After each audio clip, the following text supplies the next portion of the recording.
తెలంగాణ రాజకీయ ముఖ చిత్రం శరవేగంగా మారుతుంది. నిన్న మొన్నటి వరకు నిశ్శబ్దంగా ఉన్న గజ్వేల్ గడ్డ ఇప్పుడు గులాబీ బాస్ రాకతో మళ్ళీ పొలిటికల్ హీట్ను పెంచింది.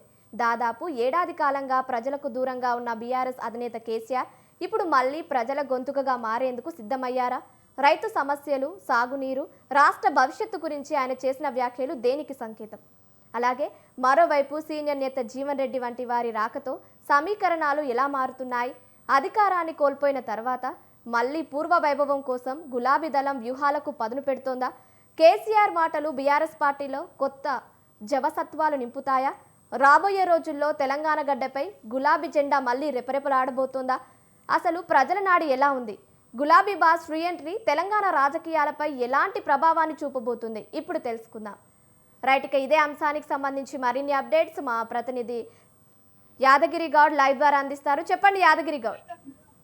Good morning Kavya. ఏదైతే బీఆర్ చీఫ్ ఎటకేలకు ఫామ్ హౌస్ విడియాలని చెప్పవచ్చు. అయితే జగిత్యాల జరిగినటువంటి ప్రజా ఆశీర్వాద సభలో చాలా గంభీరంగా మాట్లాడిన కేసీఆర్ ఒక్కసారి బీఆర్ శ్రేణిలో కొత్త ఉత్సాహం తీసుకొచ్చారని మనం చెప్పవచ్చు. అది ప్రధానంగా బీఆర్ఎస్ పార్టీ చేసేటువంటి అంటే తెలంగాణ పౌర నిర్మాణంలో భాగంగా బీఆర్ఎస్ పార్టీ చేసినటువంటి ఏదైనా అభివృద్ధి కార్యక్రమం ఉంటే అభివృద్ధి కార్యక్రమం అన్నింటినీ కూడా ఆయన ఎప్పటికప్పుడు ప్రజలకు మరోసారి గుర్తించే ప్రయత్నం చేసినటువంటి సందర్భాన్ని మనం చూసాం.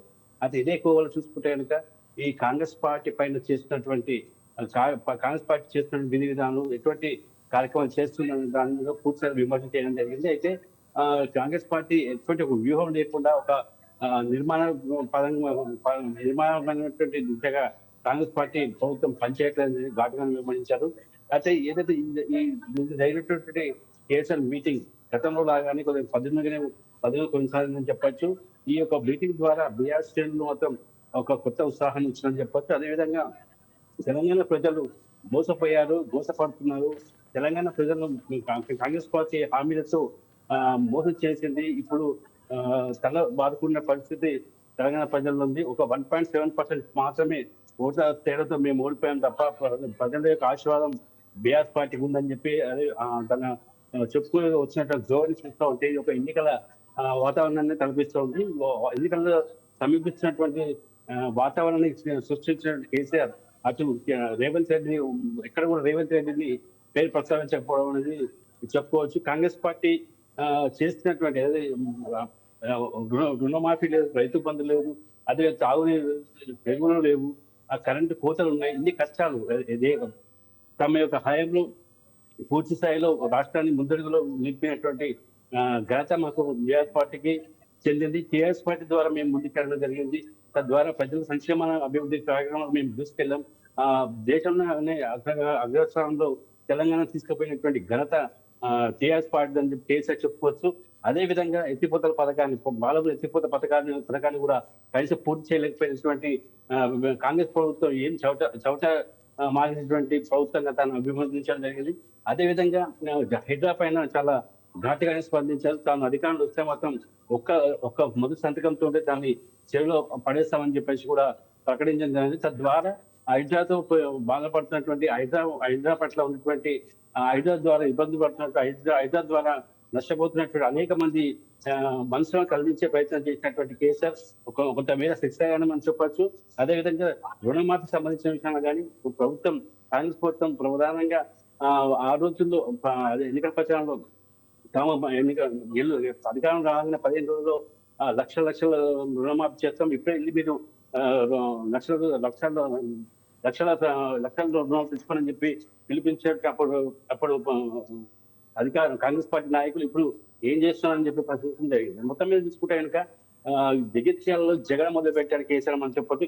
జగిత్యాల నుంచే జయసే యాత్ర ప్రారంభిస్తున్నామని చెప్పేసి ఒక రకంగా ఎన్నికల్లో స్టెంట్ లాగానే ఎన్నికల్లో వచ్చినటువంటి పిలుపు లాగానే ఇది మనం భావించవచ్చు. అది ఈ విషయం మీద ఏదో కేసీఆర్ చాలా కాలంగా బాహ్య ప్రపంచంలోకి వచ్చే పబ్లిక్ లో మమేకం అవడం అనేది ఇప్పుడు పూర్తిగా తెలంగాణ వ్యాప్తంగా చాలా చర్చనీయంగా చెప్పచ్చు. తెలంగాణలో జరుగుతున్నటువంటి కేసీఆర్ వచ్చారు, ఇక మాకు కొంత ఎన్నిక సమయం వచ్చింది, మనకు ఫీలింగ్ కూడా చాలా మంది మనకు కనిపిస్తా ఉంది. ఆ కావ్య ప్రధానంగా చూసుకుంటే కనుక హైడ్రా మీద మాత్రం ఉక్కు పాదం మోపే పరిస్థితి మాత్రం స్పష్టంగా చేయడం జరిగింది Kavya. Thank you Yadagiri Goud. Thank you for the update.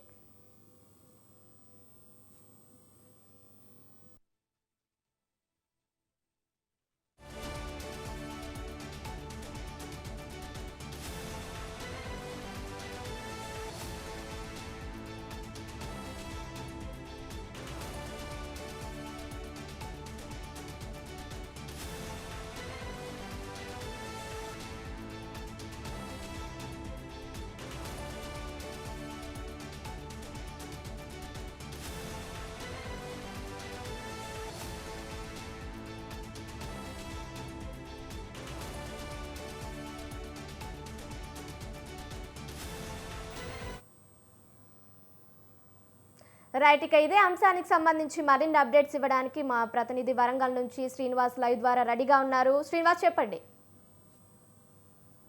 Right Kavya, ఏదైతే నిన్న రాష్ట్ర తెలంగాణ ముఖ్యమంత్రి యనుమల రేవంత్ రెడ్డి నిన్నైతే భూపాలపల్లి జిల్లాలో పర్యటన విజయవంతమైందని చెప్పుకోవచ్చు. ఇదే నేపథ్యంలో అక్కడికి నేరుగా ఆయన ముక్తేశ్వర ఆలయానికి వచ్చి అక్కడ తన సహచర మంత్రులతోని పూజలు నిర్వహించుకుని అక్కడ ముక్తేశ్వర ఆలయంలో అభివృద్ధి పనుల్లో భూమి పూజ చేసి అక్కడ నుంచి నేరుగా మేడిగడ్డకైతే ప్రయాణమైన పరిస్థితి నెలకొంది. అక్కడ తన మంత్రుల అనుచరులతో టెక్నీషియన్స్ తోని మేడిగడ్డ ప్రాజెక్టు 7 బ్లాక్ లో 20, 21, 19 ఈ 3 పిల్లర్స్ కుంగిపోవడంతో అక్కడ ఎటువంటి అవాంఛనీయ ఘటన జరగకుండా నీరు నిలువ ఉండద్దని చెప్పేసి అయితే ల్యాండ్ కో మార్క్ వాళ్ళు అయితే దాన్ని పంపించారు. ఇదే నేపథ్యంలో దాన్ని మొత్తం పరిశీలించి అక్కడ నేరుగా అక్కడికి వెళ్ళి వచ్చేసి ప్రెస్ మీట్ అయితే నిర్వహించారు. ప్రెస్ మీట్ లో మాత్రం మేడిగడ్డ బ్యారేజ్ ఇక్కడ కాళేశ్వరం ప్రాజెక్ట్ కట్టాల్సిన ప్లేస్ కాదు, డిజైన్ కానీ ఇటు కట్టడాలు కానీ మొత్తం ఇది ఒక అవినీతి మయము, బీఆర్ఎస్ పార్టీ దోచుకునే వ్యవస్థలో ఈ కట్టింది తప్ప బీఆర్ఎస్ పార్టీ కమిషన్ల కోసం కాళేశ్వరం ప్రాజెక్టు కట్టింది తప్ప ప్రజలకు దీని వల్ల ఉరిగేది ఎక్కడ కూడా లేదని చెప్పేసి ఆయనతో పాటు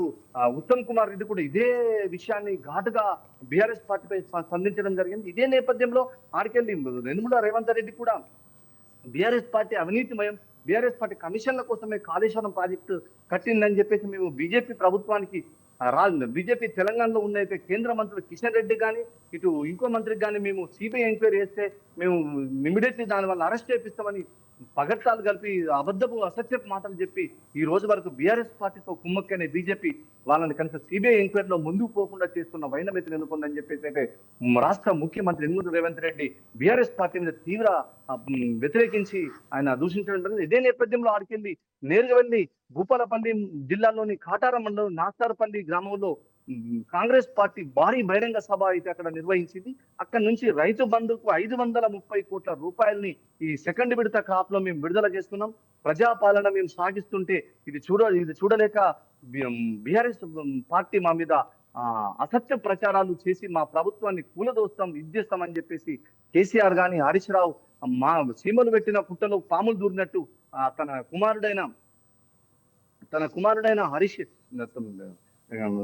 వచ్చి పార్టీపై అబాసులు చేస్తున్న పరిస్థితి అనుకుంది. ఇదే నేపథ్యంలో ఒకే ప్రాంతంలో ఒకే జిల్లాలో ఇద్దరు మహానేతలు ఒకే రోజు బహిరంగ సభ నిర్వహించి గర్జించిన పరిస్థితి అయితే కరీంనగర్ జిల్లా అయితే దద్దరిన పరిస్థితి నెలకొంది. ఇదే నేపథ్యంలో అక్కడ గజ్వేల్లో బహిరంగ సభ నిర్వహించి అక్కడ మాజీ ముఖ్యమంత్రి కేసీఆర్ అయితే అక్కడ సీనియర్ నేత అంటే మాజీ మంత్రి 40 సంవత్సరాలుగా కాంగ్రెస్ పార్టీలో వండుకుంటూ తన కాంగ్రెస్ పార్టీ వెన్నుదండగా ఉన్న జీవన్ రెడ్డి గతంలో ఇదే రాష్ట్ర మాజీ ముఖ్యమంత్రి కేసీఆర్ పై కూడా రాజశేఖర్ రెడ్డి ఉన్నప్పుడు పలుమార్లు ఎంపీగా 2 సార్లు పోటీ చేసి పరాజయం పాలు పొందిన జీవన్ రెడ్డి ఈ రోజు బీఆర్ఎస్ పార్టీ గూటికి పోవడం జరిగింది. ఇది కండువ కప్పైనకు బీఆర్ఎస్ పార్టీ అధ్యక్షులు ఏదైతే రాష్ట్ర అధ్యక్షులు కేసీఆర్ అయితే రాష్ట్ర ప్రధాన కార్యదర్శి పదవిని అయితే కట్టబెట్టడం జరిగింది. ఇదే నేపథ్యంలో మేము గనక అధికారంలోకి వస్తే హైడ్రాని కుకుట వేళ్లతో తీసేసి చెరువులో పారేస్తాం, పేద ప్రజల మీద మీ ప్రతాపం చెప్పేసి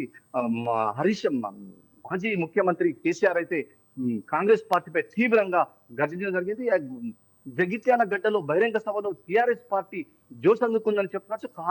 కార్యకర్తలు హోరెత్తి జై కేసీఆర్ అంటూ చాలా నిదానంతో ఉత్సాహంగా అయితే సభలో అయితే పాల్గొనడం జరిగింది. ఇదే నేపథ్యంలో రైతులు ఈ రోజు ఎదుర్కొంటున్న మెయిన్ సమస్య ఏదైతే ఉందో కరెంటు సమస్య, పంటలు ఎండిపోయిన పరిస్థితి అనుకుంది. అదే మేము ఉన్నప్పుడు రాష్ట్రాన్ని అన్ని వర్గాలు కలిసి రాష్ట్రాన్ని సాధించి సస్యశ్యామలుగా మేము పాలించడం, రాష్ట్రాన్ని అభివృద్ధి పదంలో తీసుకపోతే ఈ రోజు కాంగ్రెస్ ప్రభుత్వం వచ్చి అవినీతిమయంతో కమిషన్ల కోసం ఇసుక దందా అనేతేమి అన్ని కూడా తన సహచరుల మంత్రులతో యథేచ్ఛగా దందాలు చేసుకుంటూ కొనసాగుతుందని చెప్పేసి అయితే రాష్ట్ర మాజీ ముఖ్యమంత్రి కేసీఆర్ అయితే కాంగ్రెస్ పార్టీపై తీవ్రంగా విరుచుపడ్డ పరిస్థితి నెలకొంది. ఇదే నేపథ్యంలో కరెంటు కష్టాలైతే తెలంగాణ రాష్ట్రాన్ని వెన్నంటిదని చెప్పుకోవచ్చు. ఎందుకంటే ఉదయం రాత్రి 2:30-3 గంటలు కరెంట్ ఇస్తే మళ్ళీ ఉదయం సాయంత్రం 4 గంటలు కరెంటు పోవడంతో వరి పంట వేసిన రైతులైతే తీవ్ర నష్టపోయిన పరిస్థితి నెలకొంది. వరి పంటలు ఎక్కడికక్కడ ఎండిపోయి అన్నమో రామచంద్ర అనే పరిస్థితి రైతులు ఈ రోజు వెళ్ళగట్టుకున్న పరిస్థితి వచ్చింది. కావ్య, అలాగే శ్రీనివాస్, బీఆర్ఎస్ పార్టీలో కొత్త చేరికలు జరగడం వల్ల మనం ఎలాంటి మార్పులను చూడొచ్చు? అలాగే పార్టీలో ఉన్న నాయకులు కానీ కార్యకర్తలు కానీ దీనిపై ఎలా స్పందిస్తున్నారు? రైట్ కావ్య, ఏదైతే కాంగ్రెస్ పార్టీకి పెద్ద నష్టమే జరిగిందని చెప్పుకోవచ్చు. కరీంనగర్ వ్యాప్తంగా జీవన్ రెడ్డికి అయితే మంచి అనుచర గలం ఉంది. ఎక్కడ అన్ని కాన్స్టిట్యున్సీలో కూడా ఆయనకు పరిచయాలు ఉన్న ఒక పెద్ద వ్యక్తి. అతను ఎక్కడ కూడా కాంగ్రెస్ పార్టీ కార్యకర్తలు ఆయన ద్వారా అందరు కూడా బీఆర్ఎస్ పార్టీలో నిన్న రాత్రి చూసాం మనం జగిత్యాల సభలో చాలా మంది కార్యకర్తలు, కాంగ్రెస్ కార్యకర్తలు బీఆర్ఎస్ కండవా కప్పుకొని జీవన్ రెడ్డికి అండగా మేము ఉంటామని చెప్పి జోష్ నింపిన పరిస్థితి ఉంది. దీనివల్ల కాంగ్రెస్ పార్టీకి కరీంనగర్ జిల్లాలో తీవ్ర నష్టం వాటిల్లని పరిస్థితి చెప్పుకోవచ్చు. ఇదే నేపథ్యంలో అన్ని ప్రాంతాల్లో కూడా కాంగ్రెస్ పార్టీపై కార్యకర్తలు అసంతృప్తితో వెళ్ళగచ్చిన పరిస్థితి ఉంది. ఎందుకంటే మెయిన్ క్యాడర్ వదిలిపెట్టి తన స్వలాభాల కోసమే మంత్రులు, ఎమ్మెల్యేలు సంపదన కోసమే కొట్లాడిన పరిస్థితి నెలకొంది. ఈ నేపథ్యంలో అందరు కాంగ్రెస్ కార్యకర్తలు అయితే నిరుత్సాహంతో ఉండి బీఆర్ఎస్ లో రానున్న ఇంకో సంవత్సరంలో క్యూ కట్టే పరిస్థితి ఏర్పడుతుంది కాదు. Thank you Srinivas, thank you for the updates.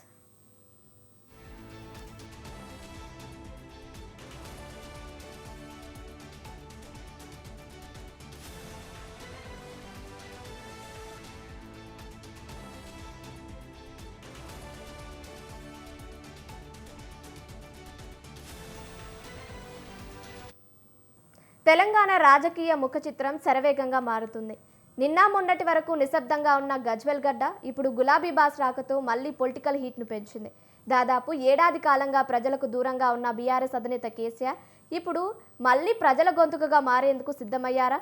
రైతు సమస్యలు, సాగునీరు, రాష్ట్ర భవిష్యత్తు గురించి ఆయన చేసిన వ్యాఖ్యలు దేనికి సంకేతం? రైట్, ఇక ఇదే అంశానికి సంబంధించి మరిన్ని అప్డేట్స్ ఇవ్వడానికి మా ప్రతినిధి సైదులు లైవ్ ద్వారా సిద్ధంగా ఉన్నారు. సైదులు, చెప్పండి. ఎస్ కావ్య, గత ఏడాది కాలంగా కూడా కేసీఆర్ జనాల్లోకి రానటువంటి, ప్రజల్లోకి రానటువంటి నేపథ్యంలో కూడా ఒక్కసారిగా ప్రజలకి అంటే జగిత్యాల మీటింగ్ తో అయితే ప్రజల్లోకి వచ్చినటువంటి నేపథ్యంలో కూడా కొత్త జోష్ అంటే బీఆర్ఎస్ శ్రేణుల్లో కావచ్చు, రాష్ట్ర రాజకీయాల్లో కూడా ఒక ప్రకంపనలు సృష్టిస్తున్నటువంటి పరిస్థితి కనిపిస్తా ఉంది. మొత్తంగా ఇప్పటికే ఏదైతే కాంగ్రెస్ ప్రభుత్వం చేస్తున్నటువంటి కొన్ని ఒడిదొడుకులకు సంబంధించినటువంటి అంశాల పట్ల కూడా కేసీఆర్ గర్జించినటువంటి పరిస్థితి కనిపిస్తా ఉంది. మొత్తంగా అక్కడ ఉన్నటువంటి ఎవరైతే సీనియర్ పార్టీ ఏదైతే సీనియర్ నేత జీవన్ రెడ్డి చేరికతో కూడా అక్కడ ఉన్నటువంటి రాజకీయంలో కూడా ఒక్కసారిగా రాజకీయ సందిగ్ధత నెలకొన్నటువంటి పరిస్థితి కనిపిస్తా ఉంది. మొత్తంగా కాంగ్రెస్ పార్టీలో జరుగుతున్నటువంటి కొన్ని మేనిఫెస్టోకి సంబంధించి కూడా కాంగ్రెస్ పార్టీ తీస్తున్నటువంటి మేనిఫెస్టోలు కూడా కొన్ని అవకతవకలకు జరుగుతున్నటువంటి నేపథ్యంలో కూడా కేసీఆర్ బలంగా అక్కడ ప్రజలకు వినిపించినటువంటి పరిస్థితి కనిపిస్తా ఉంది. ఇప్పటికే గత కొంతకాలంగా ప్రజలకు దూరమైనటువంటి కేసీఆర్ ఏదైతే ఉందో తన వ్యూహం ఏంటి, ప్రజల్లో ఉన్నటువంటి సందిగ్ధత ఏంటి అనే విషయాలకు సంబంధించి కూడా ప్రధానంగా చర్చించినటువంటి బహిరంగ సభలో మాట్లాడినటువంటి పరిస్థితి కనిపిస్తా ఉంది. సో మొత్తంగా ఇదే విషయానికి సంబంధించి కూడా టోటల్ గా బీఆర్ఎస్ పార్టీలో జోషి నింపిందనే విషయాన్ని కూడా తెలుస్తా ఉంది ప్రధానంగా కావ్య. రైట్ సైదులు, ఇంకా భవిష్యత్తులో కూడా మరికొంతమంది నేతలు ఇలా పార్టీ మారే అవకాశాలు ఏమైనా ఉన్నాయంటారా?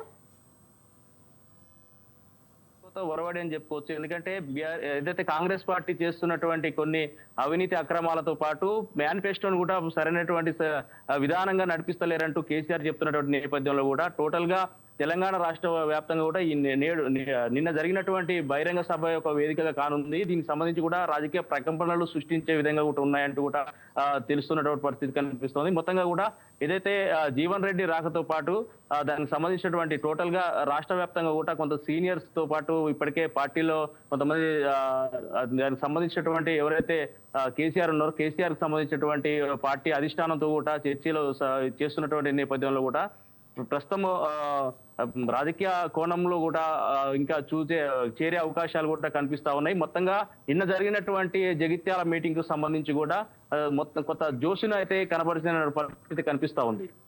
రైట్ సైదులు, అలాగే ఈ చేరికలపై కూడా ప్రజలు ఏ విధంగా స్పందిస్తున్నారు, దీన్ని ఏ విధంగా తీసుకుంటున్నారు? రైట్, అంటే పూర్వవైభవం టోటల్ గా చెప్పొచ్చు. తెలంగాణలో గత 5 ఏళ్లుగా మళ్ళా కేసీఆర్ ప్రభుత్వం కోల్పోయిన తర్వాత కూడా ప్రజలు ఏం చెప్తా ఉన్నారు, కేసీఆర్ ఏం చెప్తా ఉన్నారు అనే అంశాలకు సంబంధించి కూడా నిన్న జరిగినటువంటి ఒక మీటింగే దీనికి ప్రధానంగా నాంది పలుకుతుందనే విషయాన్ని కూడా బీఆర్ఎస్ శ్రేణుల్లో చర్చనీయాంశంగా మారింది. దాంతోపాటు రాజకీయ టోటల్ గా కూడా రాష్ట్ర రాజకీయాల్లో కూడా ఇది ఒక చర్చనీయాంశంగా మారుతా ఉంది. దీనికి సంబంధించి కూడా టోటల్ గా జోషిని పెంచిందనే విషయాన్ని కూడా తెలుస్తా ఉంది. అవ్య okay, right Saidulu, thank you for the information.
మరోవైపు సీనియర్ నేత జీవన్ రెడ్డి వంటి వారి రాకతో సమీకరణాలు ఎలా మారబోతున్నాయి?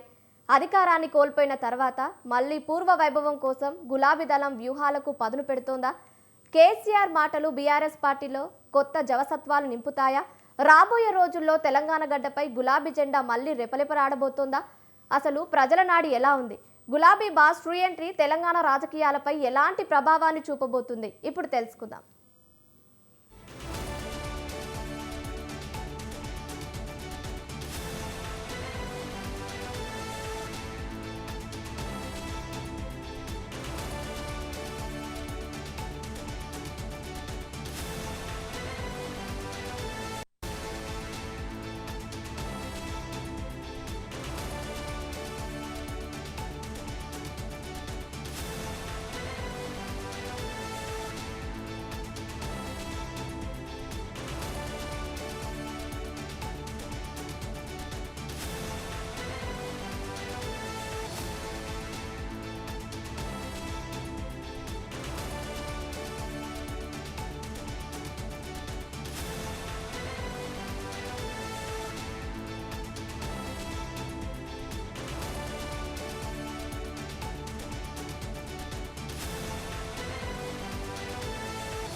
తెలంగాణ రాజకీయ ముఖ చిత్రం శరవేగంగా మారుతుంది.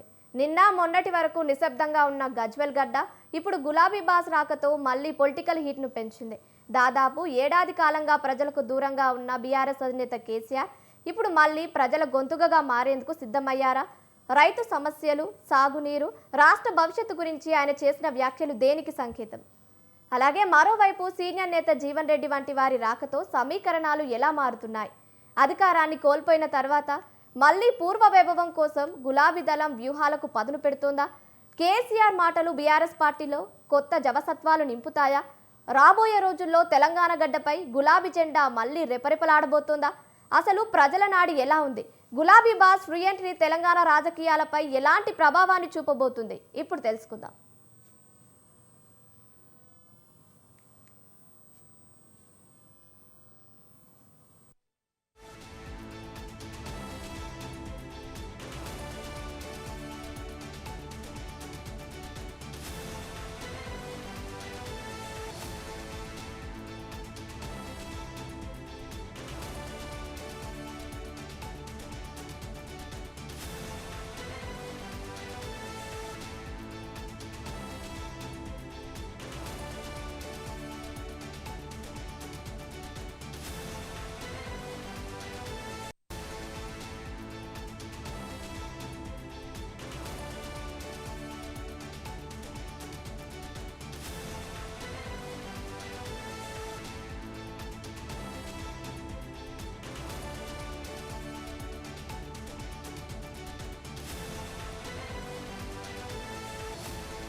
తెలంగాణ రాజకీయ ముఖ చిత్రం శరవేగంగా మారుతుంది. నిన్న మొన్నటి వరకు నిశ్శబ్దంగా ఉన్న గజ్వెల్ గడ్డ ఇప్పుడు గులాబీ బాస్ రాకతో మళ్ళీ పొలిటికల్ హీట్ను పెంచింది. దాదాపు ఏడాది కాలంగా ప్రజలకు దూరంగా ఉన్న బీఆర్ఎస్ అధినేత కేసీఆర్ ఇప్పుడు మళ్ళీ ప్రజల గొంతుకగా మారేందుకు సిద్ధమయ్యారా? రైతుల సమస్యలు, సాగునీరు, రాష్ట్ర భవిష్యత్తు గురించి ఆయన చేసిన వ్యాఖ్యలు దేనికి సంకేతం? రైట్, ఇక ఇదే అంశానికి సంబంధించి మరిన్ని అప్డేట్స్ ఇవ్వడానికి మా ప్రతినిధి సంతోష్ లైవ్ ద్వారా సిద్ధంగా ఉన్నారు. సంతోష్, చెప్పండి. తెలంగాణ రాజకీయాలు మరోసారి కీలక దశలోకి దూసుకుపోతున్నాయి. నిశ్శబ్దంగా కనిపించిన రాజకీయ వాతావరణం ఇప్పుడు ఒక్కసారిగా తుఫాన్లా మారింది. దాదాపు ఏడాది గ్యాప్ తర్వాత ప్రజాక్షేత్రంలోకి రీఎంట్రీ ఇచ్చిన మాజీ ముఖ్యమంత్రి కేసీఆర్ మళ్ళీ తన రాజకీయ ప్రభావాన్ని అయితే చాటుకునే ప్రయత్నం మొదలుపెట్టారు. బీఆర్ఎస్ శ్రేణులు ఈ పర్యటనను సాధారణంగా కార్యక్రమంగా కాకుండా పోరాటానికి పునాదిగా అడుగులు ముందుకు వేస్తున్న పరిస్థితి అయితే కనిపిస్తుంది. అయితే ప్రజల సమస్యపై నేరుగా స్పందిస్తూ ప్రభుత్వంపై ఒత్తిడి తెచ్చే దశగా కేసీఆర్ అడుగులు వేస్తున్నారు. అయితే ఇదే సమయంలో సీనియర్ నేత జీవన్ రెడ్డి వంటి కీలక నాయకుల రాజకీయ భవిష్యత్తుపై చర్చలు ఊపందుకోవడం రాష్ట్ర రాజకీయంలో కూడా కొత్త రాజకీయ సమీకరణలు సంకేతంగా మారిందని చెప్పుకోవచ్చు. అయితే ప్రత్యేకంగా వ్యవసాయం, సాగునీటి ప్రాజెక్టుల అంశాన్ని ముందుకు తీసుకొస్తూ కేసీఆర్ తన పాత ఎజెండాను మళ్ళీ యాక్టివేట్ చేశారు. అయితే మిషన్ భగీరథ వంటి ప్రాజెక్టులను ప్రస్తావిస్తూ గత బీఆర్ఎస్ పాలనలో చేసిన పనులను హైలైట్ చేస్తూనే ప్రస్తుత ప్రభుత్వంపై నేరుగా ప్రశ్నల వర్షం కురిపించారు. అయితే నిన్న జరిగినటువంటి ప్రజా ఆశీర్వాద సభలో కేసీఆర్ చేసినటువంటి వ్యాఖ్యలు రాజకీయంగా పెద్ద చర్చకు దారితీశాయి. ముఖ్యంగా ముఖ్యమంత్రి రేవంత్ రెడ్డి ఎన్నికల హామీలను అమలు చేయడంలో వైఫల్యమయ్యారంటూ విమర్శిస్తూ మంచి మాట వినకపోతే కఠిన చర్యలు తప్పవు అనే స్థాయిలో హెచ్చరికలు జారీ చేశారు.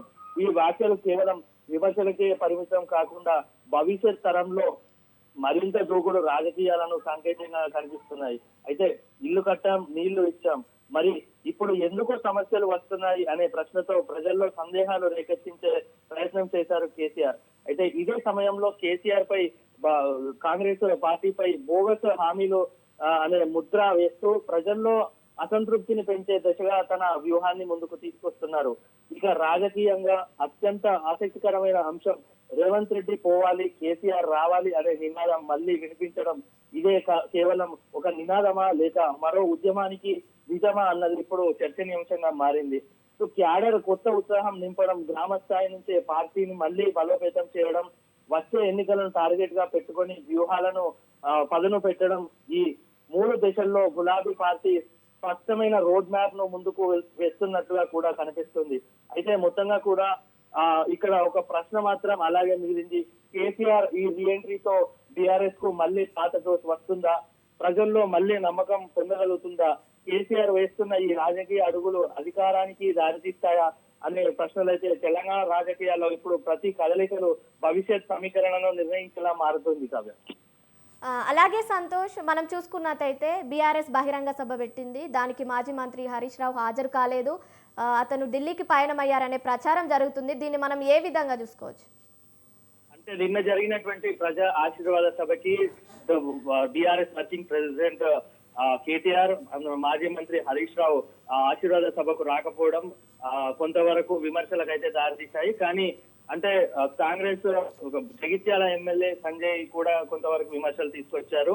అంటే బీజేపీ పార్టీలో చేరేందుకు ప్రయత్నాలు చేస్తున్నారు, అందుకోసమే ఢిల్లీకి వెళ్లారంటూ కూడా విమర్శలు దారితీశారు. కాకపోతే బీఆర్ఎస్ పార్టీకి సంబంధించిన కొన్ని ప్రధాన అంశాలకు సంబంధించి బీఆర్ఎస్ అధిష్టానమే ఢిల్లీకి పంపించినట్టుగా కూడా నిన్న ఆశీర్వాద సభలో స్పష్టం చేశారు కేసీఆర్. అలాగే సంతోష్, ఈ చేరికల వల్ల పార్టీలో మనం ఎలాంటి మార్పులు చూడొచ్చు? అంటే ఇప్పటికే ఇటు జగిత్యాల జిల్లాలో చూసుకోవచ్చు, ఇప్పటికే చాలా వరకు జగిత్యాల నియోజకవర్గంలో సుమారు 50 నుండి 70% గ్రామాల్లో ఉండేటువంటి సర్పంచులందరూ కూడా బీఆర్ఎస్ శ్రేణులందరూ కూడా నిన్న అంటే సుమారుగా 40 గ్రామాల నుంచి వచ్చి కూడా అక్కడ మాజీ కౌన్సిలర్లు అదే విధంగా సర్పంచులు అందరూ కూడా బీజేపీ తీర్థం పుచ్చుకొని కేసీఆర్ చేతుల మీదుగా కండువాను అయితే కప్పుకోవడం జరిగింది. ఇవంతా కూడా కేవలం ఒక జగిత్యాల నియోజకవర్గానికే పరిమితం కాకుండా రాష్ట్ర రాజకీయాల్లో కూడా ఒక కొత్త నూతన సమీకరణలో తీసుకొచ్చే విధంగా అయితే ఈ నిన్న జరిగినటువంటి సభ నిదర్శనం అనేది చెప్పుకోవచ్చు.